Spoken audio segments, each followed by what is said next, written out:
In today's video, I'm going to show you exactly how to disconnect Trello from Notion, step by step. But before we disconnect it, I'll first show you how to connect Trello to Notion using the Power Up, so you know exactly where the integration lives and how to manage it properly. This is important because if you ever need to troubleshoot syncing issues or remove access completely, you need to know where the connection was created in the first place. If this video helps you out, make sure to hit that like button and subscribe to the channel for more simple and practical software tutorials. Alright, let's get started. First, open Trello and go to the board where the Notion integration is connected. In this example, we're inside a board called Remote Team, but you can use any board where you want to set up or remove the sync. Once you're inside your Trello board, look to the top right area of the screen and click on Add Power-Ups. This is where Trello integrations and extensions are managed. Power-ups are essentially add-ons that extend the functionality of your Trello board. After clicking Add Power-Ups, a panel will open showing available integrations. In the search bar, type Notion. You're looking for the power-up called Notion plus Trello Two-Way Sync. This is the tool that connects Trello boards with Notion databases and allows information to sync between the two platforms. When you see Notion plus Trello Two-Way Sync in the results, click on it.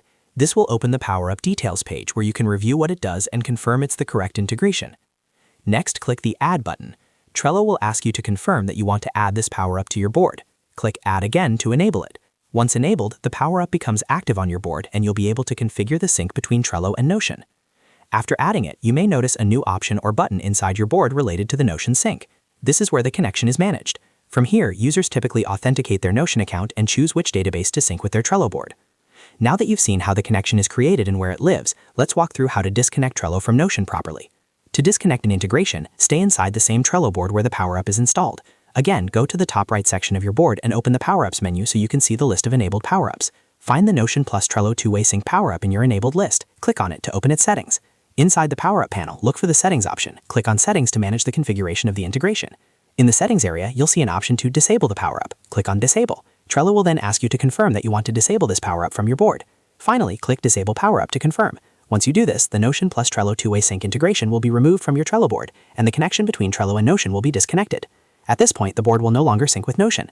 If you want to take it one step further for security, you can also go into your Notion account settings, navigate to Connections or Connected Apps, and remove Trello access from there as well. This ensures the integration is fully revoked on both sides.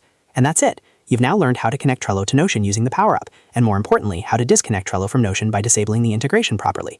If this tutorial helped you out, make sure to like the video and subscribe to the channel for more step-by-step guides on Trello, Notion, and other productivity tools. Thanks for watching, and I'll see you in the next video.